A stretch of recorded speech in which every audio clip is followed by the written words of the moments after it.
When the first European explorers began pushing into the interior of America nearly 500 years ago, they were astonished to find huge earthen enclosures and mound formations rivaling anything else constructed in the ancient world. These early explorers found hundreds of mound sites scattered throughout the eastern half of America. Eventually, about 200,000 mounds were located, but today, only a small fraction of those remain. Arguments about who built the mounds raged for hundreds of years, but today we know that the mounds were constructed by the ancestors of the present Native American tribes. While we know that ancient Native Americans built the mounds, a series of discoveries beginning in 1997 have raised several intriguing questions about the mound builders. When did the first people migrate to America? How many migrations were made? Where did these people come from, and how did they get here? Modern research into these questions is giving us an unexpected view of the ancient world.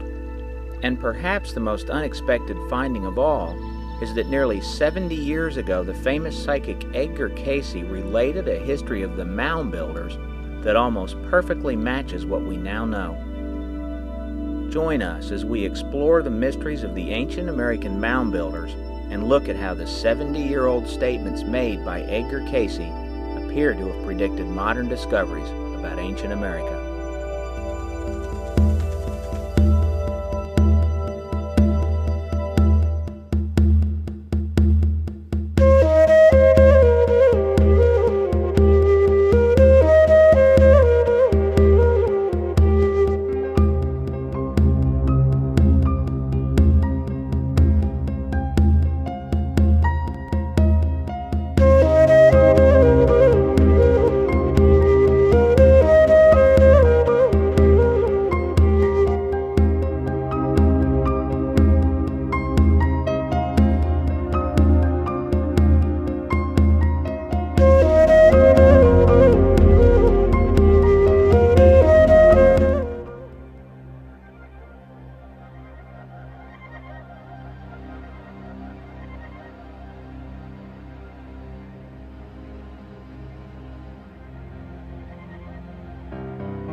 Many of the European settlers dug into the mounds as a popular pastime. The practice became even more prevalent as thousands of exquisite artifacts were uncovered. The mound builders left behind images of themselves on many of these artifacts. They show us a picture of a complex and advanced culture, but one that was deeply spiritual.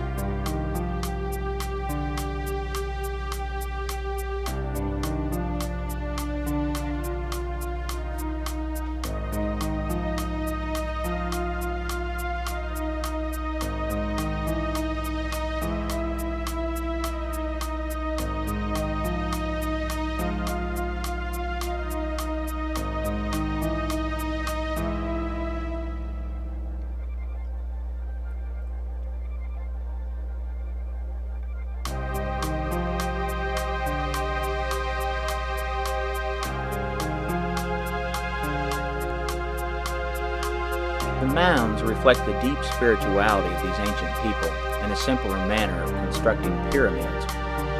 Some of the mounds, especially the rounded cone-shaped ones, were erected as burial sites for elite members of society. An unexplained aspect of some of these rounded mounds is the presence of circular moats like the one shown here. Some of these sites have multiple rings of raised land and several moats, a characteristic that completely defies conventional explanations.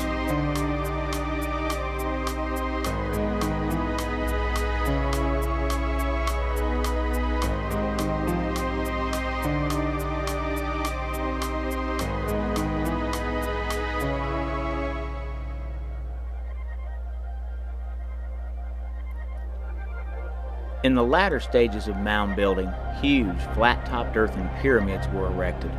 Some of these reached the height of a modern 10-story building and were usually part of complexes containing up to 100 mounds. These complexes served as central cities and were focal points of social and religious ceremonies. The least understood mounds are the gigantic earthworks that often enclose dozens of mounds of varying shapes, as well as connecting different sites tens of miles away. Throughout all of eastern America, but centering in Ohio, complex geometric earthworks enclosing giant cone and pyramid-shaped mounds were constructed beginning in about 1000 BC. The size of many of these earthworks is so immense and the shapes are so intricate that many Americans often don't believe they still exist.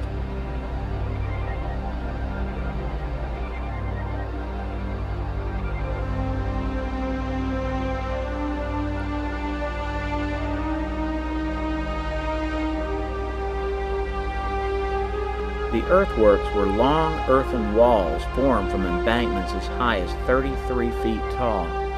The walls of the embankments formed circles, octagons, and squares.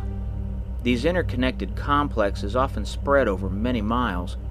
In Ohio alone, it's believed that over 1,500 of these geometric enclosures once existed.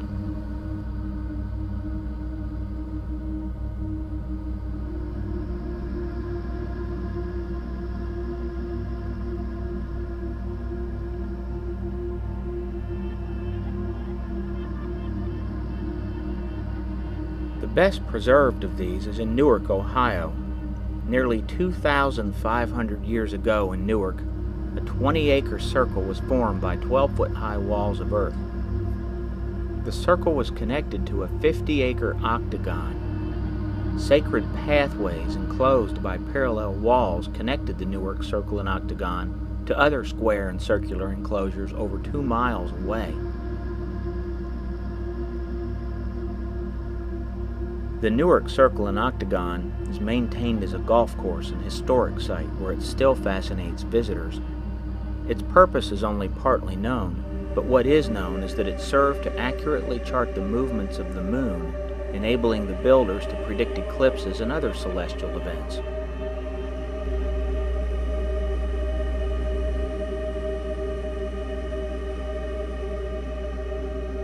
In recent years, archaeologists have found evidence that a 56-mile road existed in ancient times connecting the Newark Circle and Octagon to a nearly identical formation in Chillicothe. The road was nearly 180 feet wide and was enclosed by earthen walls running the entire 56-mile length of the road. In what is today Portsmouth, Ohio, one of the most curious ancient complexes spread from the Portsmouth side of the Ohio River across into Kentucky following 14 miles of wide walkways enclosed by walls. The walkways connected a main site in Portsmouth to a complex series of circular moats enclosing a large central mound on the Kentucky side and also to a 15-acre square formation several miles away. The main complex in Portsmouth had several horseshoe-shaped embankments. Today, only one of the 8-foot-tall horseshoes remains in Portsmouth, but the huge square in Kentucky remains partly intact on private land. Sadly, the circular works in Kentucky have been totally destroyed. Yet there were other circular earthworks in Ohio quite similar to the Portsmouth groups.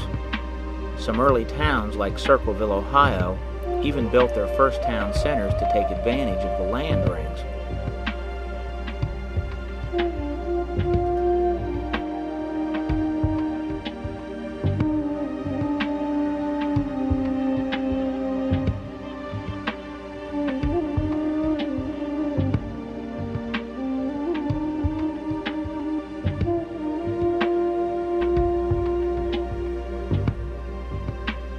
Not long after the enormous geometric earthen embankments were discovered, settlers found what appeared to be forts erected atop steep hills. The forts were usually constructed by making an outer embankment of earth 10 to 30 feet tall along the rim of the hilltop. Recent archaeological evidence shows that in some of these forts, wooden posts were embedded into the earthen wall, making the forts more defensible. Stone burial mounds are often found within them.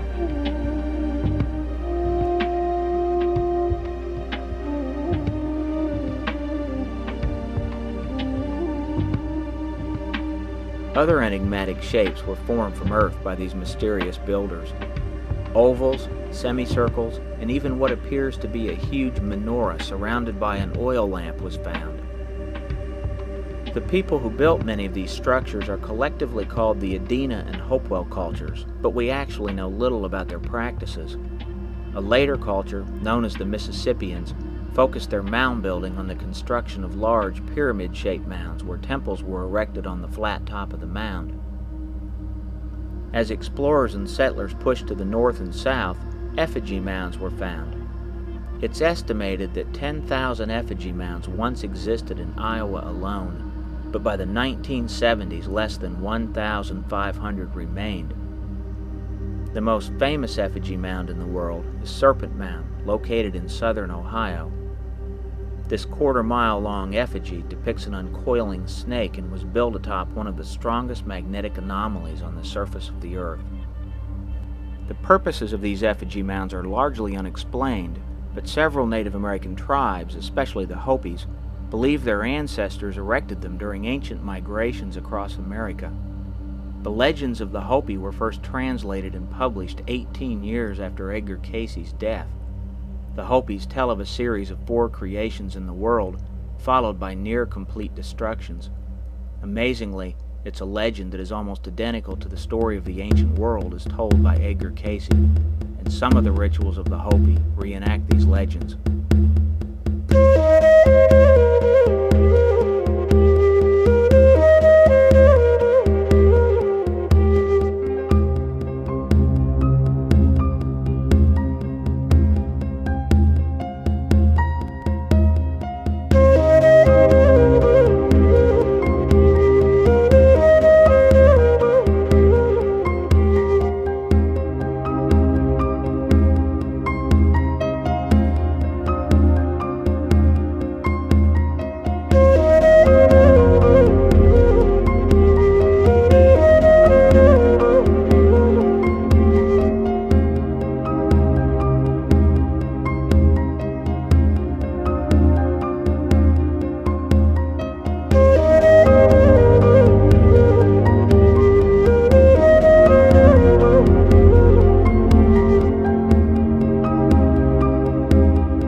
The story of Edgar Cayce is fascinating and uniquely American.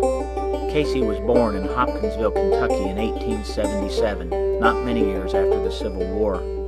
His childhood was normal in most ways, but at an early age he began showing unusual abilities. Author John Van Auken tells how his family discovered one of his unique traits. And one night his father was testing him on his spelling and he didn't know any of the words. And his father became very upset with him and said, "Listen, we've got to do something here. This has got to change." And the little boy said, "How about letting me sleep on the book for about 15 minutes? And then you come back and ask me those questions." So the little boy put the book, the spelling book, behind his head. And for about 15 minutes, he took a little nap on that book. And then his father came in, woke him, took the book, and asked him the words, and he knew every one of them. Not only did he know the words on that page, he had told his dad he knew the words on every page in the book and exactly what page they were on. It was as though somehow he had gotten a photographic image of that book in his mind, and he knew each page and the letters on those pages. That was the beginning of the hint that there was something about this boy that eventually led him to be called the Sleeping Prophet many years later, and a famous book come out, a biography on him called The Sleeping Prophet.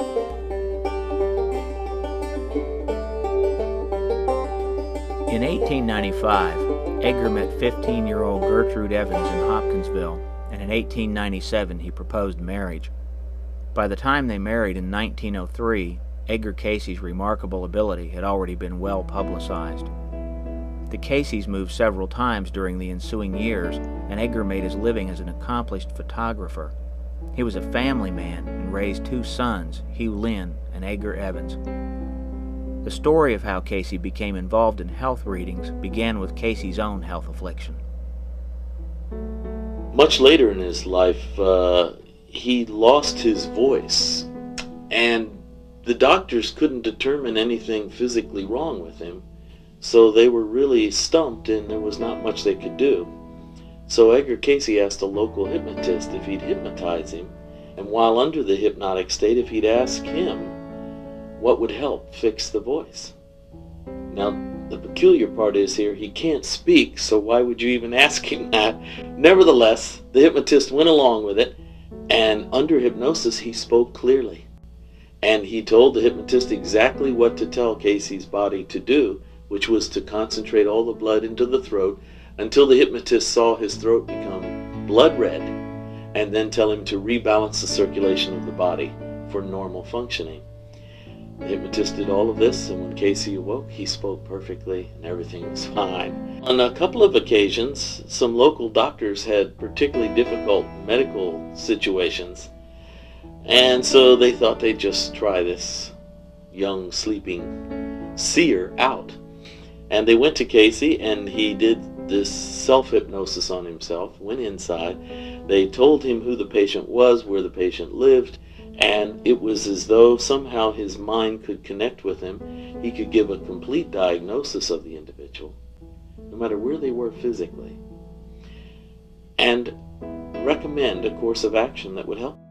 He got so good at it that the doctors collected a lot of these stories, and eventually they got published in major newspapers and magazines, and he became quite well known as a sort of psychic diagnostician. Because so many people were helped by the advice given during the readings, the requests for help began consuming a large part of Casey's life and placed undue stress on his family. In 1923, Casey hired Gladys Davis, shown here on the right, as the stenographer for the readings. Gladys remained devoted to documenting and preserving the Casey readings until her death in 1986.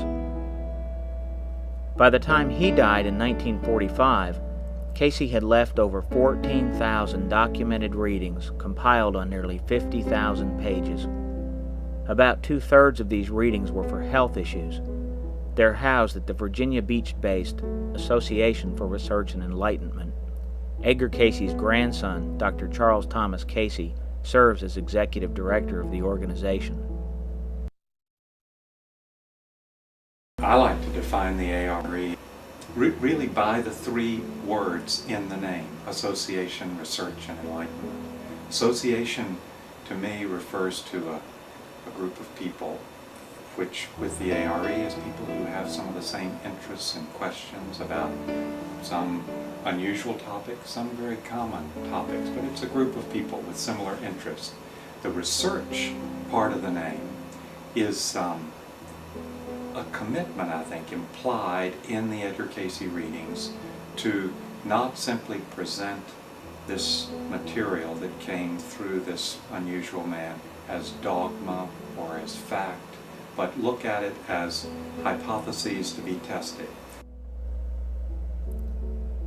Cayce is often considered to be the father of the holistic health movement.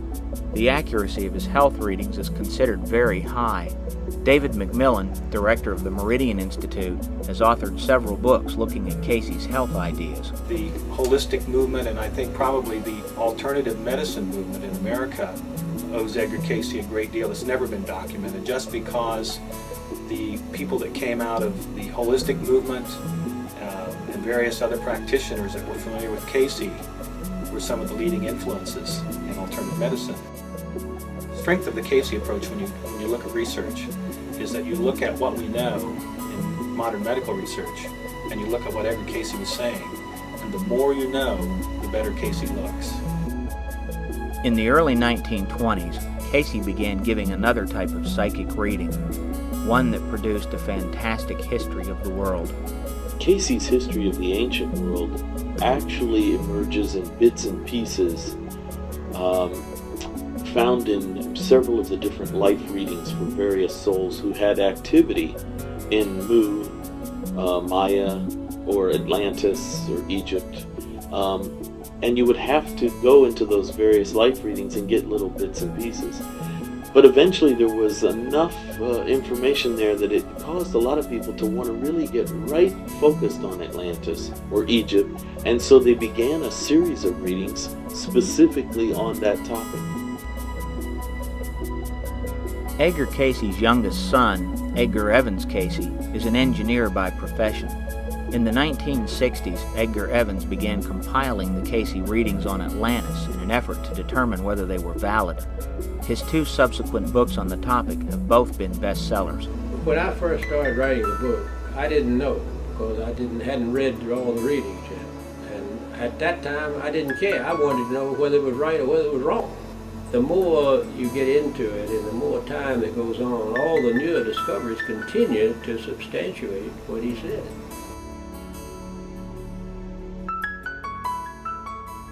Cayce gave 68 psychic readings that contained information on ancient America and mound builders. Our 2001 book, Mound Builders, evaluated Cayce's 68 readings on ancient America. While academic archaeology has never studied Cayce's mound builder readings, a major problem was where he said the mound builder culture originated, as well as the dates he gave. Mound builders came up from the south, according to him, and that they were descendants of some of the Atlanteans or some of the people that came over to Central and South America. Cayce gave a lot of dates that upset a lot of people.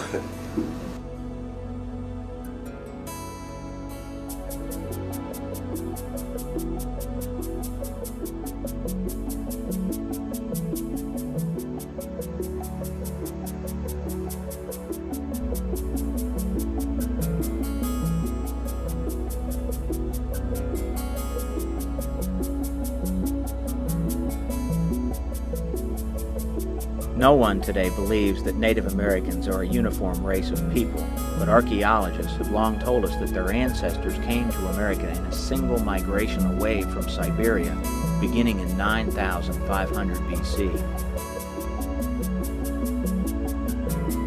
Prior to 1997, it was believed to be a fact that the very first humans in any of the Americas entered into Alaska across a land bridge formed by the lowered oceans caused by the last ice age. These nomadic hunters followed wandering herds of big game. Archaeologists call the culture of these people Clovis because of a distinct spear point found at their sites. Clovis points have never been found in Siberia. Nevertheless, for the past 70 years, the date 9,500 BC has been called the Clovis First Barrier, signifying them as the first Americans. In early 1997, a panel of archaeologists announced that indisputable evidence showed that the excavation site at Monte Verde in southern Chile had been occupied 1,000 years before the Clovis Barrier. Perhaps as an omen of things to come, on the very day the panel of archaeologists made their announcement, a deeper level of artifacts was uncovered at Monte Verde. This layer pointed to someone living at the site 33 to 37,000 years ago. Over the next few years, archaeologists returned to other sites and dug below the Clovis level where their previous digs had stopped.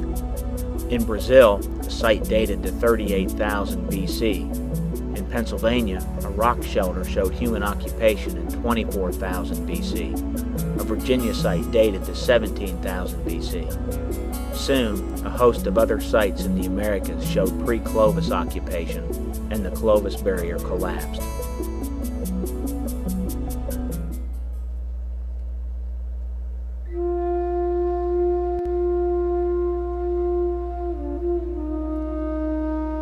Cayce's story of the mound builders involves several groups. Prior to 50,000 BC, America was already occupied by people practicing a primitive but highly spiritual culture. According to Cayce, they lived predominantly in the southwest and left behind carvings and paintings in caves. Some of these people had come from a sinking continent called Mu in the South Pacific. In many readings, Cayce describes these people as being much like an early Stone Age culture. Casey also stated that the American continents were overrun by herds of huge animals, a fact that was confirmed by archaeologists sometime after Casey made this rather startling statement.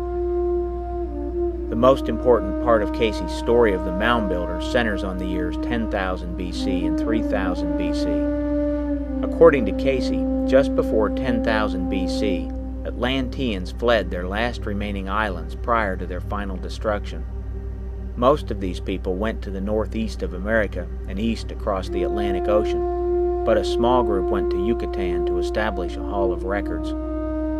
The location of this site is believed to be at Piedras Negras in Guatemala. The 2000 book, The Lost Hall of Records, explains that an identical Hall of Records was placed in both Egypt and Yucatan to preserve the history and knowledge of Atlantis. According to Casey, in 3000 BC, a mysterious group of people he called remnants of lost tribes came by boat to the southernmost portion of America, where they remained for a relatively brief time. Surprisingly, the settlement of these people may have been found. In 1997, a startling discovery was made at Watson Break near Monroe, Louisiana.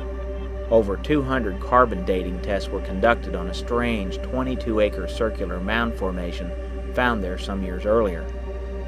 The results of the carbon dating showed that Watson Break was the first mound site in America, dating to between 3400 and 3000 BC. Where these people came from is unknown, and they left for parts unknown less than 180 years later. They fished and traded with people already in the area and were definitely advanced in the use of boats. The time frame of Watson Break perfectly matches Casey's chronology. According to Casey, after arriving in the southernmost part of America in 3000 BC, the descendants of the lost tribes moved to the area around Mexico City, where they merged with the pyramid-building cultures already in the area. However, the practice of human sacrifice gradually emerged in this culture. The descendants of the lost tribes and the descendants of the Atlanteans in the Yucatan joined together to escape the increasingly dangerous rituals in Central America. This merged group fled the human sacrifice practices and went back to the southernmost area of America, to where the lost tribes had landed in 3000 BC. There they began the practice of mound building. It was intended to be a simpler and more spiritual way of life. In the 1950s, archaeologists discovered a site that could be the location where the group of Atlanteans and lost tribes fled to from the Yucatan. This massive complex of earthworks and mounds is at Poverty Point, Louisiana, only 40 miles from Watson Break. Much of it still exists today. This incredible site was home to at least 10,000 people who lived atop a series of high earthen embankments arranged into a semi-octagon. The site focused on a massive bird effigy mound that was 70 feet tall and 650 feet by 700 feet in extent. The amount of earth contained in the embankments at Poverty Point would fill the Great Pyramid at Giza 30 times. Construction at Poverty Point probably began in 2000 BC, reaching its peak by 1500 BC. From there, many archaeologists believe small groups migrated north up the Mississippi River, eventually taking the mound builder culture into the Ohio River Valley. Decades before Poverty Point was discovered, Casey had stated that the merged group of Atlanteans and lost tribes had gradually moved up the Mississippi River into Ohio, where they began the mound-building culture found there. It's assumed that Casey's term lost tribes referred to a pre-Semitic people dispersing from the Middle East sometime after the fall of the Tower of Babel. Interestingly, the Watson Break site is formed much like a prehistoric Semitic encampment. Archaeologists have also found nearly 700 small earthen blocks at Watson Break. They bear an uncanny resemblance to Payam blocks, small Semitic counterweights used in trading. Other evidence of a pre-Hebrew influence on mound building exists. The East Fork Works, which were once near Milford, Ohio, were constructed in the shape of a menorah, and the outline of an oil lamp appears to surround it. Because of its shape, archaeologists have strongly asserted that it never existed. But in 1996, a University of Ohio professor found the U.S. Army Corps of Engineers survey of the site in the National Archives. The site was surveyed by a team of engineers in 1823 because of the interest in it by former President Thomas Jefferson. Other evidence suggesting a Middle Eastern influence is the existence of many altars and many mounds. These are seldom discussed by archaeologists because many of the altars have been found covered by the ashes of animal sacrifices. In addition, several engraved tablets have turned up in mounds bearing Paleo-Hebrew script. This one, found in 1889 by the Smithsonian, is believed to be a genuine pre-Hebrew tablet. Finally, Central America has yielded many artifacts suggesting a Hebrew influence, including this sun disk bearing the Star of David. So much evidence has been found over the years that the conclusion is inescapable. Ancient America received visitors from the Middle East, and mound building began in southernmost America in 3000 BC, just as Casey stated. These people disappeared for 1,000 years and seem to have returned to their original location, bringing with them an enhanced form of mound building. From there, they migrated north into Ohio.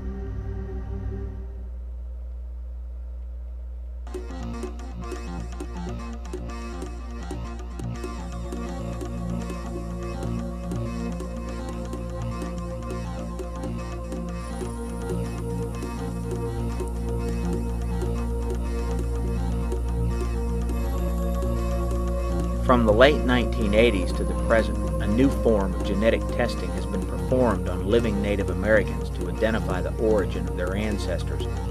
This same testing has been applied to ancient remains recovered from America's mounds and grave sites. This type of testing allows geneticists to not only identify where the ancestors of the tested person came from, but when they probably migrated to America. 5 primary types of mitochondrial DNA have been identified in ancient and living Native Americans.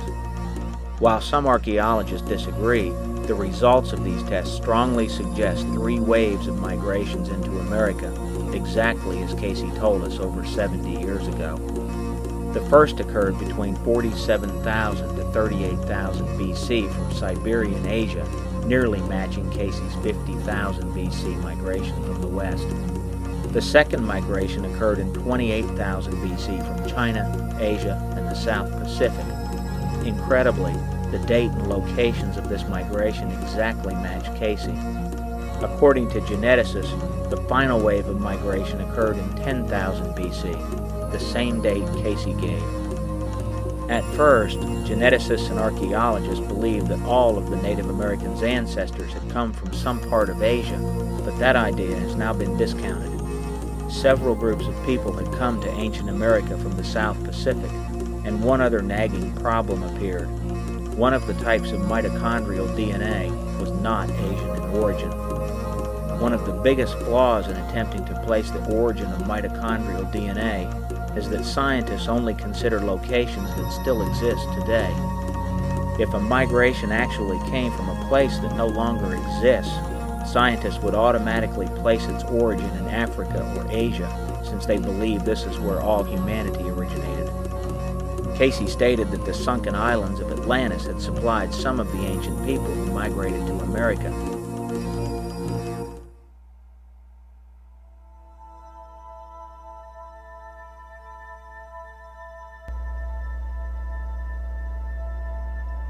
The idea of Atlantis produces strong ridicule in most American archaeologists, but archaeologists in other parts of the world usually take it seriously.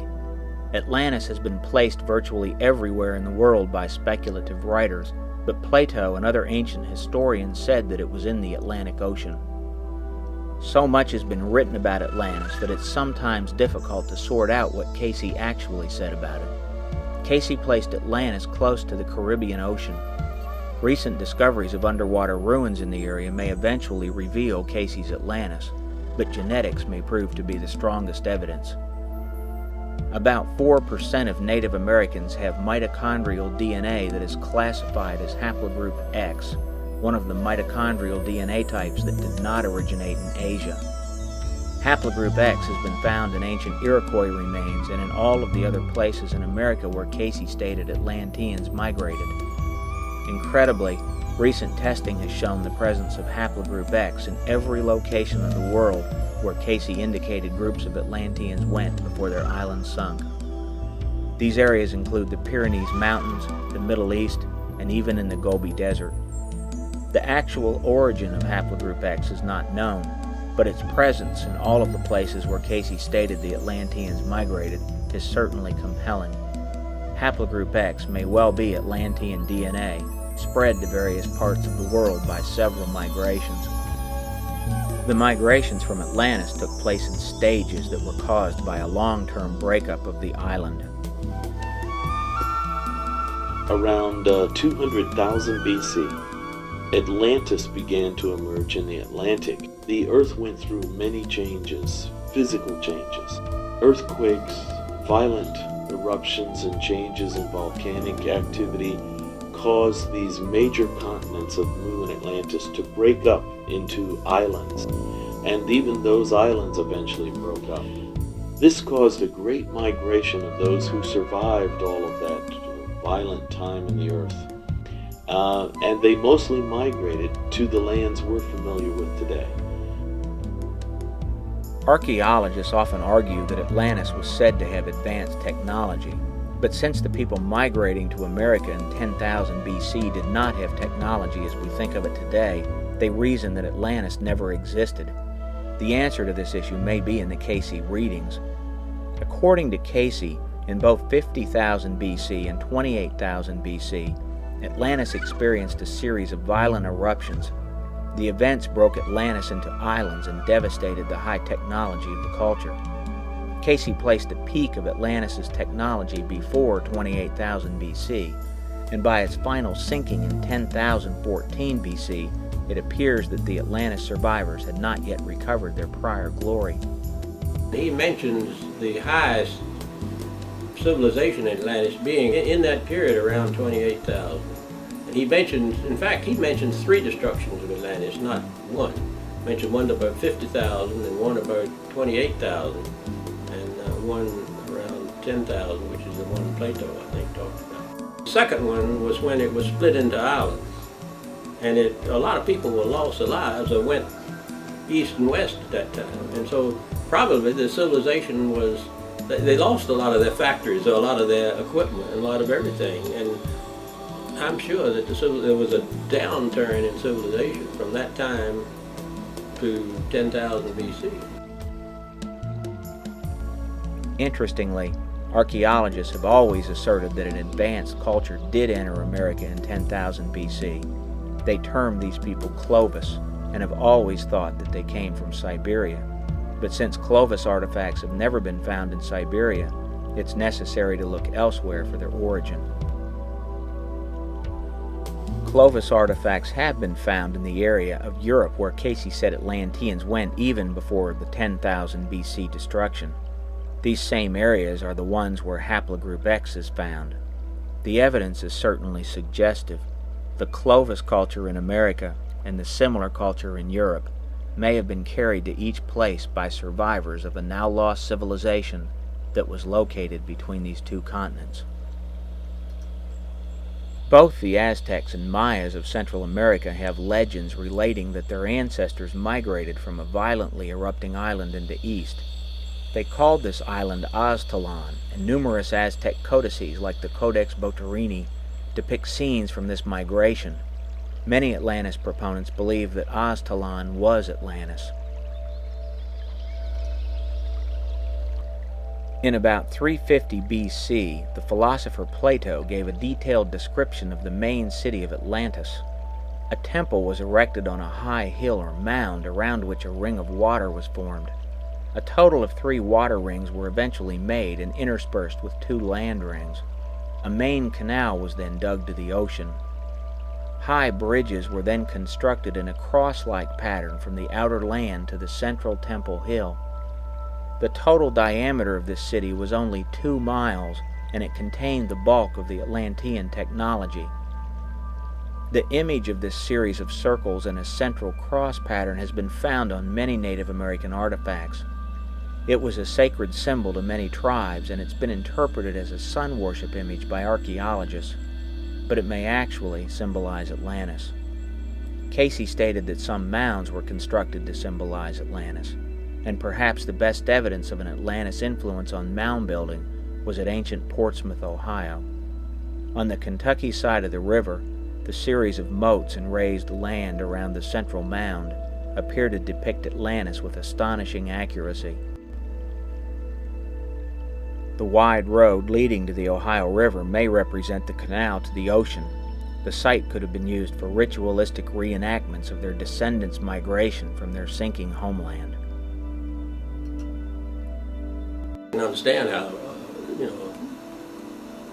academic community wouldn't like to say they had taken information from a psychic, but I believe information from a psychic. But I think they'll make discoveries that will confirm more of what he said in the future, just like it has happened in the past. The best research that is out there, when you look at it closely, it really makes Edgar Cayce look very good. For over 20 years, I've been haunted by Native American mounds. The more mounds I visited and the more I studied the vast literature on this amazing culture, the more I began to suspect that something was terribly wrong with the history we were being told. Textbooks told us with near certainty that America was unpopulated prior to 9500 BC.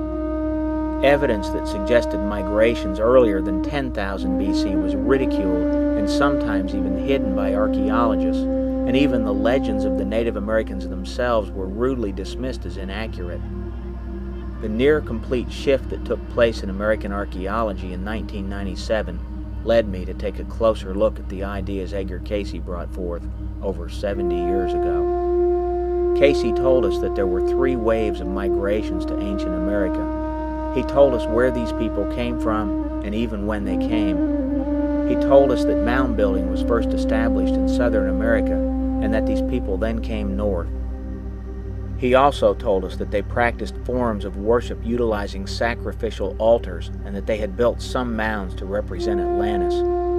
All of these ideas have been considered as ridiculous to archaeologists, but now every one of them seems to be the genuine history of ancient America.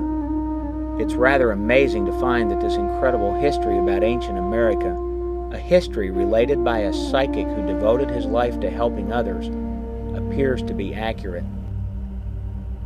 For Native Americans, and many others like myself who are part Native American, these developments can be viewed in different ways. Some believe that the new evidence is an attempt to rewrite history and may be a way of robbing Native Americans of their heritage. But for many of us, we prefer to see this as a profound enrichment of ourselves. The origins and beliefs of the peoples of ancient America are far more mysterious than we ever thought. Cayce placed the ancestors of current Native American tribes in America long, long ago. They were a literal melting pot of the oldest people on Earth and some of the most advanced cultures. Perhaps one day we will find the great central city of Atlantis, and perhaps we'll also find a hall of records that Cayce said was buried in several locations. Until that time, it may be wise to consider the central theme of Cayce's overall message.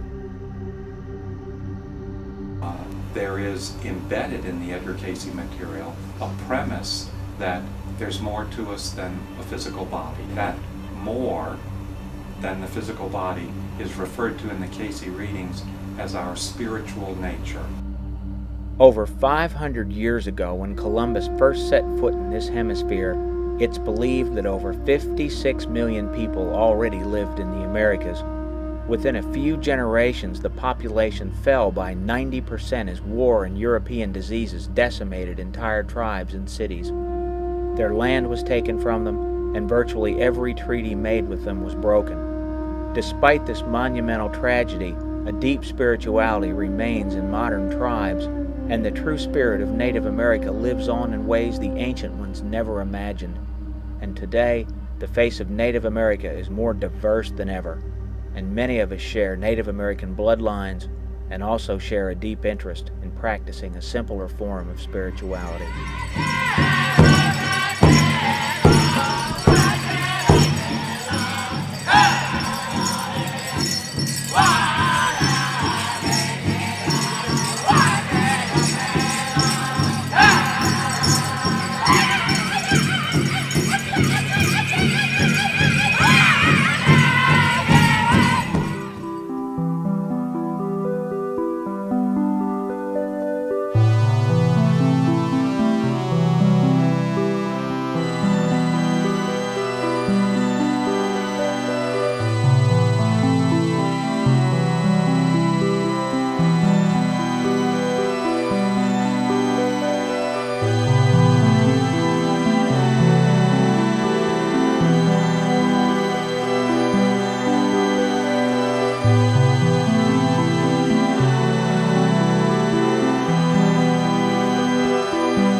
Many of the European settlers dug into the mounds as a popular pastime. The practice became even more prevalent as thousands of exquisite artifacts were to migrate to America. How many migrations were made? Where did these people come from? And how did they get here? Modern research into these questions is giving us an unexpected view of the ancient world. And perhaps the most unexpected finding of all is that nearly 70 years ago, the famous psychic Edgar Cayce related a history of the mound builders that almost perfectly matches what we now know. Join us as we explore the mysteries of the ancient American mound builders and look at how the 70-year-old statements made by Edgar Cayce appear to have predicted modern discoveries about ancient America.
When the first European explorers began pushing into the interior of America nearly 500 years ago, they were astonished to find huge earthen enclosures and mound formations rivaling anything else constructed in the ancient world.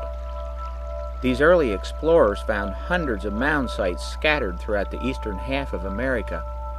Eventually, about 200,000 mounds were located, but today, only a small fraction of those remain. Arguments about who built the mounds raged for hundreds of years, but today we know that the mounds were constructed by the ancestors of the present Native American tribes.